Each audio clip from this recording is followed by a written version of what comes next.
Hallo Leute, heute ist Tag 288 und ich bin krank. Ich bin seit 5 Tagen krank.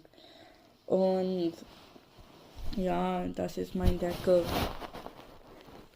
Ja, und ich habe so viel. Ich habe Houston, das ist sehr schlimm.